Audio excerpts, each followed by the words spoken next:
I am more than honored, actually, to have Ted Poppe discuss his journey on creating, in these times, an amazing publishing company. And Ted was telling me, we were warming up before the show, the moment that, or the event that began this publishing journey for you. So if you would like to share it with us, that would be great.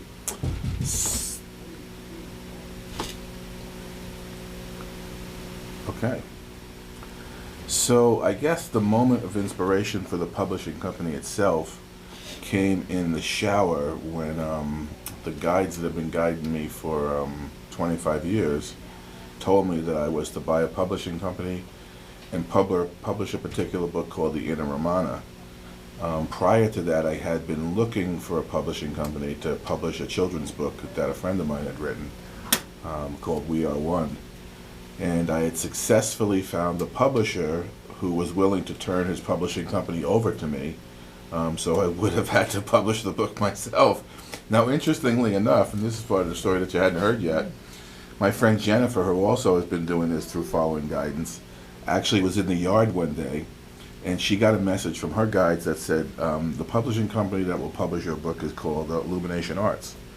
So I called her on the phone from the United States and said, you know, I just had a conversation with a person from Illumination Arts who would like me to take over the company, and then I would publish the book. She said, well, I was told Illumination Arts was going to be the publisher before the book was even finished. So. And you were sharing with me, because Ted is using words like he was told, you were sharing with me what those words mean to you. Okay. Yes.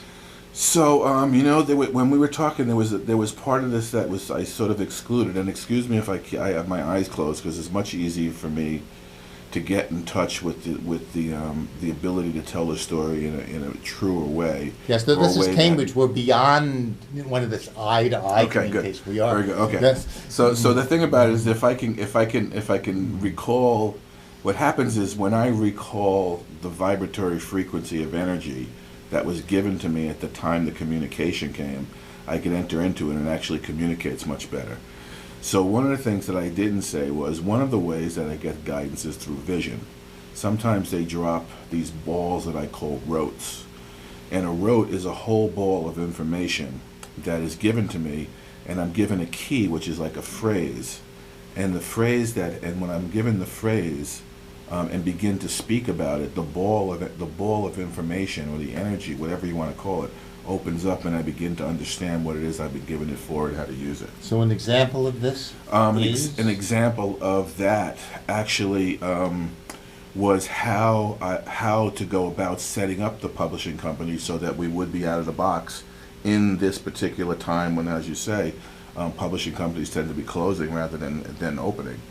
And it was based on utilizing a network of like-minded individuals who resonated with the messages of the books, and who could see that by participating in this collaborative venture, their life would actually have more meaning, because they would be doing something that they loved. They would be able to do it because it wasn't a job. It was literally something, you know, to fulfill their heart's desire. And so money becomes the secondary issue and fulfillment becomes the goal.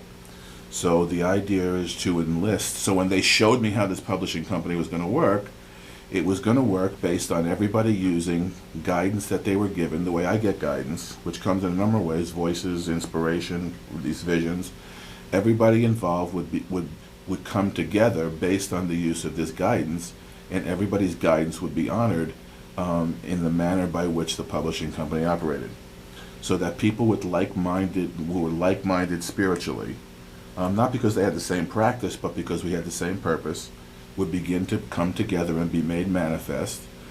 And this network, this worldwide network of like-minded individuals who resonated with the messages of the books, would begin to function as a unit to make these messages available worldwide. So that came as a rote. It came as a single ball of energy, a single ball, let's say, that's dropped into my mind, And as I begin to recall the feeling of it, and I begin to use like the key phrase that they give me, it opens up and begins to expand. And the key phrase was? I don't really remember what the key phrase was, but I do remember it was about a collaborative publishing venture. And it's got the elements, a lot of the elements have to do with the idea that the actual artists and authors should make more money, should actually make money from what they do rather than the publishing company making the money. But you happen to be the publishing company that will be making less money then. Well, but I don't consider it to be less money. What I see is if I have a little bit of each of them, you know, that's plenty for me. I don't have a big lifestyle. I don't need a building with my name on it. I'm doing this because I was asked to do it by this other level of beings, and it's for actually it is inspired books for the Great Awakening. And just tell our audience, because they, for information purposes, where could they find on the web? www.diamondclearvision.com and www.illuminartsllc.com. So www.diamondvision. Diamond Clear Vision. Diamond Clear Vision. None Diamond of this. Clear Vision. Not just Diamond Vision. No. Diamond Clear. Clear. Right, www. the clarity, right? Yes. The clarity and precision of diamonds. Yes. Right. We're not just for clear vision. No, we're for diamond clear And not vision. just diamond vision. Not just crystal clear vision. No, diamond clear vision. Right. And maybe even we'll get that. And it's actually, the truth is, so if you looked at the chakra system, there's this thing called, there's the Diamond Sutras, which are designed to open a set of chakras that are above the personal ones and unite you with the universe, so that you can actually plug into universal energy by healing your chakra system, which the books are designed to do, and allowing that other sort of chakra system to join with yours, so that heaven and earth cease to exist as separate states. So we're not just reading a book. No. You were just saying to me that actually people. We're introducing heaven on earth. Yes, through. Yes. This is Through education. What they told me is the key was people needed to be educated, and the books that I would be given would be those that would help educate the masses, much as Wisdom from Beyond will do and is doing, to educate the masses, utilizing simple spiritual principles that can be digested easily, that didn't have a dogma or a religious association or establishment connected with it, so that they could pick it up and be enticed in particular ways that would be appealing to them.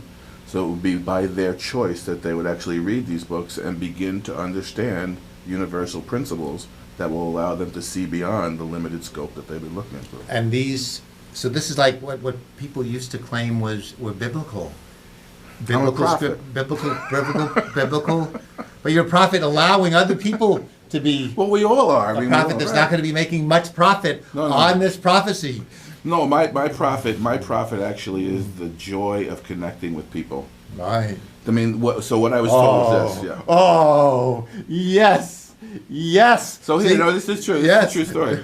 So what I was actually told was, and it's not to negate the value of the material that we're putting out. Yes. But what I was told is to always remember not to be attached to the outcome.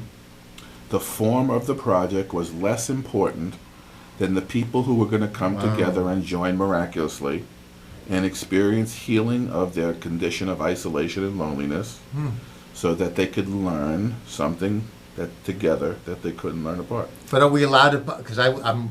Are you allowed to make money? Am I allowed to? No, I don't. Not so much concerned about the money, but I'm allowed to publish if I'm not totally isolated and lonely.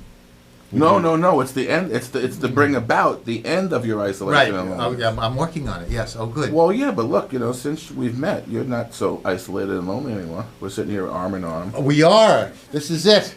Why do I have these shows? Yes, like his publishing company. This is better than tantric sex. Yes. Isn't it? Yes. Touch. Yes. Yes.